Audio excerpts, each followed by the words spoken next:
Now, Okay. and welcome to another edition of Fabulous Feature Friday. This is Susan Bach, and I'm your host for this weekly event. We have a super special guest with us here today, Mr. John Fisher.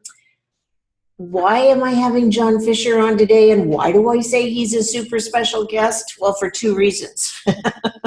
Number one, I want to know too.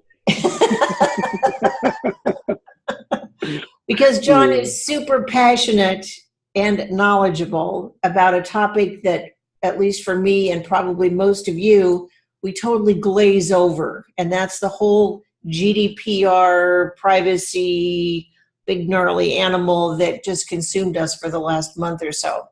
That's the number one reason. The number two reason is that John, in his very unique approach, and his partners won me over in a heartbeat that this is something that really did matter to me. It was something I needed to pay attention to, even though my mind was saying, I'm just a home-based business. I don't have that many international clients. I really don't need to worry about this. That showed me the mistakes I was making and just how important it is to protect my business, protect the investment that I've made in my business. So with that, welcome, John. Delighted you're with us today. Thank you.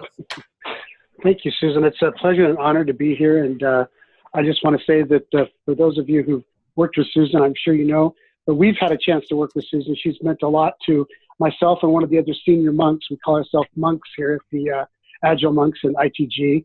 And with our monks in training and everybody, we've learned a lot from Susan. She's been a real blessing to us. And so we've just been thrilled. And so we feel blessed to be here to help people, because Susan was an example of what most online solopreneurs, entrepreneurs, small businesses were like. And that was, she didn't realize the ramifications of privacy, compliance, security, and what was going on in today's movements. I mean, matter of fact, there was so many things being missed that you wouldn't have known it, but yet those violations are existing all over.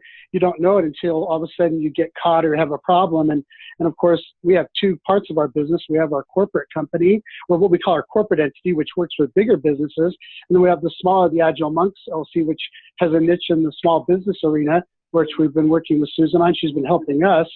But the thing is, we've been helping companies now for 6-7 years get out of multi-million-dollar fines. I mean, these compliance things like GDPR, it's not new. GDPR has been around since '98. GDPR, it was, the updates were put out in April of 2016. There were still fines. We had companies getting hit with $300,000 fines until the updated fines actually hit as part of this May 2018 issue. So this isn't new. There's been, Apple got hit with fines in California under the do not track rules and regulations and the improper marketing and the improper data collection. Canada has had huge rules for a few years now that have been getting ignored, but with GDPR, they just started to enforce them. So in January of 2018, they came out aggressively and said, hey, we're going to enforce Canada's anti-spam law, CASL. We're going to enforce the Personal Information Protection Electronic Documents Act, PIPEDA. They have the most critical, most definitive email laws in Canada of anybody on the planet. And so, but people miss this. But now everyone's like, hey, we're going to get serious too. Australia, the Privacy Act, it's been there for a long time. Australia updated, said, we're coming after people. So now they said, you know what, privacy matters, and we can thank Google and basically we can thank Facebook, and we can thank a lot of these different Twitter, people like that who were creating breaches, including, some of the biggest credit companies out there who were creating breaches that changed the laws around. And now privacy has become a big deal. And it's funny, they just did a recent poll across an international poll. 86% of the people said privacy is a major deal to them now, and they are going to care about websites. They are going to care about what they're visiting and what they're doing, where only 2 years ago, that was only 64% of the people said they cared. And I work with the FBI and IC3 cybersecurity, and just so you know, someone's identity is stolen. Basically, here's the deal. The new stats are, as of 2018, there is a 96% chance that you will have your identity stolen or a credit card hacked or something will be hijacked through the use of social media and email and other programs. And just this week, I had another issue with a small business that through email hacking, lack of privacy controls, and a mistake on one of their, what I'll call their virtual assistants with some information, led to them getting access to their e-commerce account, which led to getting their bank numbers rerouted, and led to $70,000 being stolen from the company and put into a foreign bank account before anything could get done about it. And of course, they called and we'd said, well, why didn't you do what we told you to do? And, so now we have to help fix things, but this is the reality of it today. And they're a small business. I mean, this wasn't a big company. This is a small business of less than 10 people, and this happened to them. That's a great example, John. And I just want to take a deep breath and take in everything you just said, because that's some pretty alarming information, alarming statistics. We've dispelled one of the misconceptions I had, which was, I'm a small business, I'm a home-based business, it doesn't concern me. I think you've addressed that one. But another misconception I had was that the third-party providers that I was using, such as my e-merchant account and Infusionsoft and my CRM, I should say, I was under the assumption that they would be handling what needed to be handled on my behalf to be in compliance. And you, please share what you shared with me about that. Well, it's so true. And you and about a gazillion other people, I say that, kind of Forrest Gump, a gazillion, right? But back in the e-commerce days, people thought the e-commerce companies were handling their PCI compliance. Well, that wasn't true either. There was always requirements on you, the merchant. You're considered the merchant. You, the person doing the selling, are considered the merchant. Well, in compliance, with regards to privacy and security, it's the same thing. You're the one collecting the information. So someone bought from you, someone signed up for an opt-in from you, someone got an email from you, someone got on your website. All that is you. So even though someone else is collecting it for you, the interesting thing is you as the collector and them as the processor, you're together both responsible, and you two can actually share in being complicit in the violation and share in getting the fines. And so what we do in our company is we spend a lot of time auditing these third-party providers, whether it's Infusionsoft, MailChimp, ActiveCampaign, and we inform our clients that, well, these guys are behind here, they're fixing this here, ClickFunnels has this problem, well, they're putting this disclaimer up. I mean, we go through all these steps to let our clients know, because you're only as compliant as you and your providers are together. And so realizing that becomes big, because they're not protecting you. As a matter of fact, people like, Twitter and Facebook and even have come back and said, well, we're going to put the onus back on you. Like, for example, with Europe, this new thing is coming out saying, if you're a Facebook administrator, you're going to be forced to be compliant for any data you collect as a Facebook administrator in a Facebook group, because many of them say, if you want to join, please put your email in you used to sign up with my program, and I'll give you access to the private group. Well, basically, Facebook is saying we don't want to be responsible, so now they're going to make the Facebook administrator responsible. So you're going to have to start being careful if you're collecting information through Facebook. There's so many things like this that are going on. So all these people are trying to remove the liability as much as possible. And at the end of the day, here's the reality. The internet has been the great big counter to big business, brick and mortar. It was the equalizer for all of us in small business. But compliance sees everybody equal. Whether you're a one-person show to a $10 billion company, they see and treat you different or the same exact way. The only difference is one fine can put an individual owner out of business tomorrow, where Google and Facebook right now, which are facing $3.1 and $3.7 billion fines from the EU right now, have a lot more money to throw at those kind of problems and lawyers. But compliance treats everyone equally.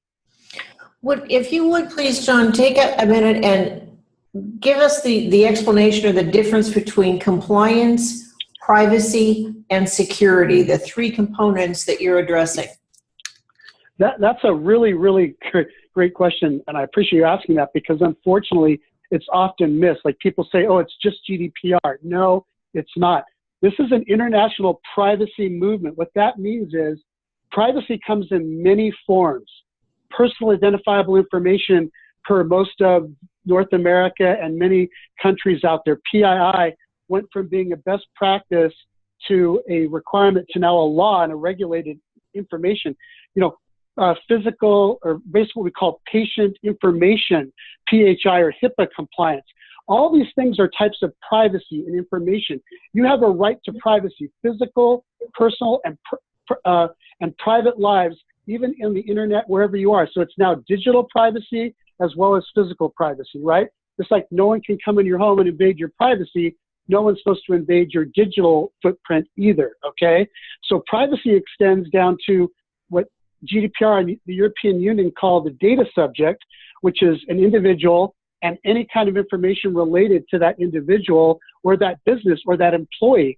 There's privacy protection there. Medical information, where you went to school, anything. Because let me tell you something interesting. In the IC3 Cybersecurity Division, the FBI, I literally watched, and with a little bit of information from Facebook and figuring out someone's email address, within less than an hour, they were able to hack. These are professional white hackers. These are good hackers that work for the government that show you how easy it is.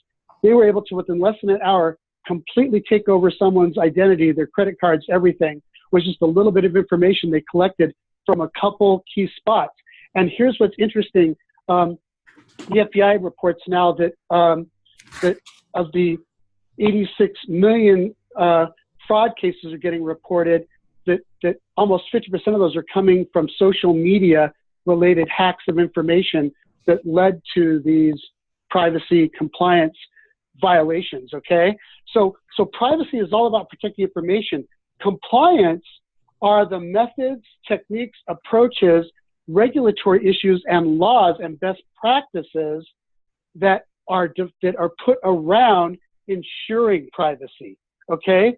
So being in compliance or being compliant says that in the area of consent, for example, I do these following things, which are either regulated or law or best practice to ensure that I'm compliant in protecting privacy through consent, right? Then there's security. Security is the tools, the techniques, and many times the technology and methods such as SSL certificates and the secured facade that goes around a commerce when you buy commerce, and how maybe it goes through a special page and then goes out and comes back, like PayPal, you leave, you go to their secured environment, come back to them, so as to keep that transaction from being caught in the open on the internet. That's part of the security protocols. But there's also physical security. So if you're at your home office and you've written someone's information down, their address, name, and you've taken an order and you wrote their credit card number down so you could put it in your system, which, by the way, we tell you, don't ever do that. Please put it directly in your online system. But if you did, you would want to reach back to like that shredder that you have right behind you there, Susan, and as soon as you're done with that, you want to put that information in that double, that cross-cutting shredder and shred it, because that's a physical violation to store that. So security, if you have your laptop and you happen to download your list on your laptop and then you lose your laptop or have it stolen, that's a security violation, and that has all kinds of aspects that can cost you a ton of money. So for example, Visa or MasterCard would charge you $5,000 per lost credit card that you left exposed out into the public if you had that data stolen. This is just frightening. I mean, so that's what we tell people. Just because you're at home, just because you're this, that's what we say. Don't put stuff on laptops. Don't put it on USB sticks. Don't put things out there that could end up getting in the hands of someone else. Because if you commit a breach, I mean, you can lose everything. Okay. Obviously, in a flash, it sounds like too. Another question I have for you, John, and thank you for making the distinction between those three components. When you were working on my website to ensure that it was compliant, one of the things that totally baffled me was the whole cookies thing. Yeah, and I'm not talking chocolate chip. So you read my mind. That's right. Could you please share a little bit about that with us? Because I didn't realize how pervasive cookies were in all aspects of the internet. Yeah. So what's interesting is cookies has had an interesting connotation over the years. It's gone from good to bad to good and bad again to now it's become this amalgamation of different types of technology. So, for example, Google Analytics, Facebook Pixels, website session IDs are called cookies. So this general term cookie really means a bunch of different things. Unlike years ago when a cookie was just, hey, we're saving a session ID on your site to remember where you were so that I knew I was there. And there's different things. And Microsoft way back in the day did it. And I've been doing e-commerce and stuff since e-commerce was first brought to market. So I've been around a long time and watched the evolution of this. But now cookies are these sometimes very nefarious, sometimes almost malware-like capability because they can be so sticky in your site. They can be so sticky to the user's browser, so sticky to where they're tracking. So now we've got browser tracking, Google Analytics, Google Pixels, Facebook Pixels, ad pixels, third-party software pixels. Every time someone goes to your site, they traverse through your Infusionsoft. They drop a cookie or a pixel. They drop a reference. I mean, all of this stuff can be traced, and what's happening is information is passing through that. And here's why it's kind of scary, because not only is it tracking, but it can be geolocating back to right where you are. So, for example, it can say, hey, I'm sitting here in Harriman, Utah today at this location within this zip code. Well, I can tell you, because of some of the work I've done with agencies, that's led to some pretty scary things happening out there, okay? So there's that tracking. That's why California came up with the right, basically this do not track rule. I mean, there's a law in California. Technically, every user that comes to your website is supposed to be able to have the right to use the do not track ruling there, and they should be able to put settings in there to decide what gets tracked and how deep it gets tracked. And they can even use plugins to Chrome and to Firefox and things like that to force no tracking. Well, what's interesting is GDPR, for example, and some of the other privacy laws now have extended the cookie concept out there. And what I find so frustrating with so many sites is they think that they're putting up their cookie warning and saying, I consent to cookies, but guess what? That doesn't meet the California regulations or the international regulations, and soon to be the new FTC regulations coming out in 2019. But that's a whole other Oprah right there, because there's some laws being changed, okay? So, but what happens is you're supposed to be able to let someone know what are required to work on your site, meaning, hey, if you don't do these, I can't use your site. Well, I want to use your site, so I accept those. Then there's statistical ones. Then there's basically preferential ones, and then there's marketing ones. You're supposed to never have the marketing ones turned on by default. You can have the first one always is. The other two you can have turned on by default, but the user is supposed to see what cookies you're declaring. They should be able to go to that declaration, and they should be able to come in and say, I want to change my preferences at any time and opt in and out of those. Plus, it's now regulatory that those cookies are supposed to be updated every year, meaning that there's supposed to be a way to know that that user comes back. And if they haven't updated their IP address with their provider, their service provider, and they have a static IP address and they come there again and say, oh, it's been over a year, we want to get your consent again. But the nice thing is if you use VPNs or other technology, it'll come back and keep asking you if you're updating your connection to the site, which is good because people need to be informed. And it's not a bad thing. Honestly, with some of the new stats out there, people are coming out and saying, you know what? I'm not going to trust a site that isn't telling me what's going on. I'm not going to feel comfortable because, quite frankly, there's been an exodus from Facebook. There's been an exodus from a lot of the different social media sites because people are like, I don't like this. Everybody from LinkedIn to everybody. Now, realize Microsoft owns LinkedIn now. So, Microsoft's, tracking. Everybody's tracking. Apple got in big trouble in California because of what they were doing. And so what happened? They became the poster child for the California Do Not Track law and some of these new consent laws. And now if you go to their site, they have set the standard of what they will and won't do anymore because that was how they got out of how much money they were going to get hit for in the state of California. So they made a deal and they became their poster child for good compliance. It's a great poster child. I don't Yes, want it to be is. the poster child for the small business owner who's not compliant. So that's part of the reason why I so appreciate the work that you've done for me, John, and for my website, and just taking over this whole thing and giving to use the emails, the content. You just, I sleep better at night now because of what you and Dave and the teams, the monks, have done for me. What I'd like for you to do next is to share with our viewers this incredible gift that you're offering anyone who watches this video, and at the same time, a new product that you're rolling out, which I think will be of interest to our viewers today because it's just so simple. It's irresistible. Well, I'm glad you bring it up because it leads into something that I wanted to make sure we covered on this call, and that is what I call basically privacy, website compliance, and the big three.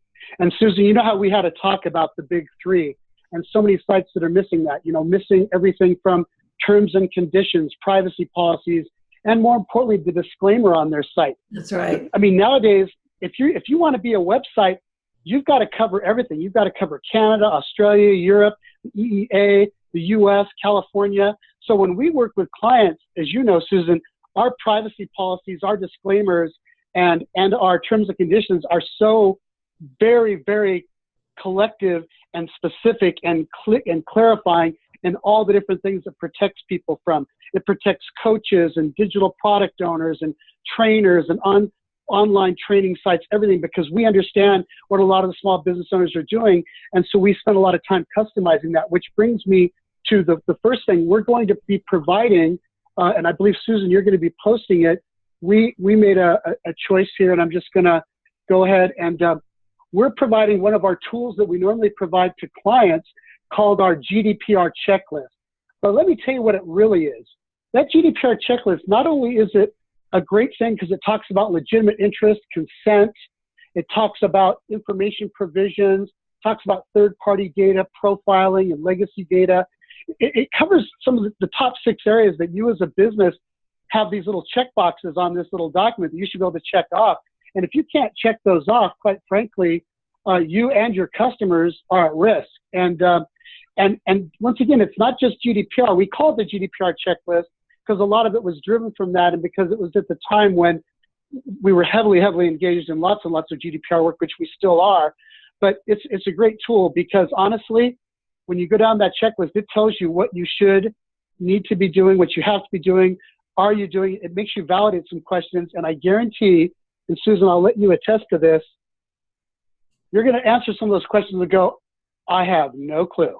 I don't know if I'm doing that right or not, right? Yeah. Right. So, and that's where we're here for you. Here, John, too, I want to share with the audience that this checklist isn't just one page with 16-point font.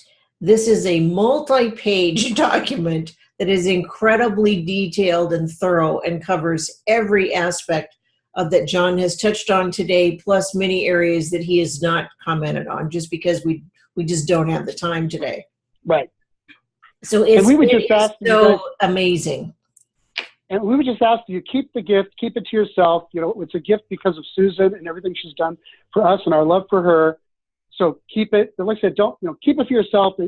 Keep it. Don't give it away because obviously that's some of our intellectual property. But we'd appreciate using it. It'll definitely be a good learning experience. But here's the other exciting thing: we've come out with a new solution to simplify privacy, compliance, and security aspects for people with WordPress websites, which many, basically 37% of the world is powered on WordPress out there, believe it or not, of the gazillion websites that are out there.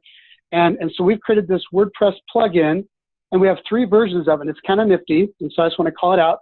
One we call the Defender Monk. That's our basic standard version. It puts it up there, and what it does stuff that you would never expect because you didn't know you needed to be doing it. And that is, you put it in there, and it basically helps you identify the policies, your privacy, the things you need to do and implement on your site. It turns on a basic cookie capability, but we have recommend a better one. but it also tells you what to do, and then you have to put in your own stuff. It's more of a do-it-yourself, bring your own policy version where it helps you build it out, and then you put your own information in there. Now, our Guardian Monk, our next up there version, it's really awesome. I love this one because here's what it does. We install it, put it up. Not only does it give you all these tools, but it lets you go in the back of your WordPress site and download templates for privacy and terms and conditions that we give you that you can then modify for yourself and actually give you the baseline of stuff you would need to cover yourself in this international climate. So we're really proud of that and happy with that and excited about that. Plus, all three of these versions do something really cool. They allow you to enable what's known as a GDPR request or request submission on your website, which basically automatically allows people to come to your site. And Susan, we're going to be doing this for you because, like I said, this is brand new. They can click a button and they can actually submit a request to be removed, submit a request to be updated, submit a request to have their posts removed from if you let them get on your blog, whatever. It's got all this built in. By the way, no one even knows how to do that, let alone realize they're supposed to do it. And we're providing it like turnkey as one of these pieces in the product. And then the third version, which we call our Paladin Monk, it includes the ability for you to sign up for a monthly service, and we act as your compliance entity. So any requests that come in, if you're getting GDPR requests or any requests on privacy, compliance, security, they can actually go to your site, like Susan has this on her site. They go to this thing called Compliance at TAM Compliance. That goes to not only a secured encrypted email system, unlike these other emails, but it also goes into an internationally archived and stored system that maintains these requests. We then take those requests, we archive them, log them, we come back and work with you, and we provide all the paperwork and the process you need to follow through on meeting any of the international requests, domestic requests, or even state compliance requests should you have any issues. Basically, we act as your guardians. You know, we are the monks. So anyway, that's it in a nutshell. Thanks for letting me talk so much. Appreciate the chance. Well, and I want to just once again reiterate the generosity of this offer that you're making, John, is when someone does purchase one of these three programs, I understand that you're going to install it on their website for free? Yeah, we'll actually do the setup and the configuration for free.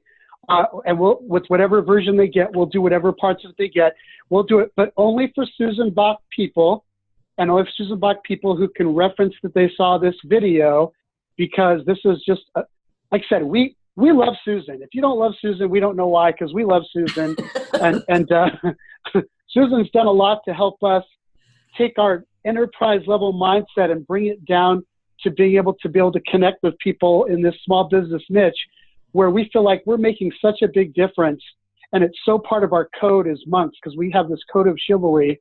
And I just feel like, I mean, corporations just never appreciate the value of what you bring. The level of impact we're making for small business is very uplifting and very spiritually enlightening for us. And we love it because it's part of our whole way of thinking. So Susan's helped us see how to be in that place, and we can't thank her enough for it. It's truly been my pleasure, John, and I can say that a number of my clients have benefited from your expertise as well, because I am such a proponent of do what you love to do and delegate the rest. Yep. And there's no way that I could have done this because it's just not in my wheelhouse. I just glaze over when I start to hear about it. However, John, your passion, your expertise, your uniqueness is this. And so who better to do this for me than you? I mean, it was an ideal match. So thank you, universe, for making the connection between you and I. It's been mutually beneficial. And then just to share with the audience again, I will be posting a phone number with this video where you can call John directly and talk with him or one of the other monks. I will also be posting a link to download his gift, which is an amazing in-depth checklist. And I would invite you to please connect with John to protect yourself. You have invested your life, your future in your business. Your products are and services that we create are literally a part of us because we have created them. And so please do what you need to do to protect yourself, to keep yourself secure and in compliance, and in the safe hands of John and the other monks. Well, thank you. Thank you very much. It's been an honor and a privilege. And by the way, Yvonne, I got your question there. Yes, General Data Protection Regulation, GDPR.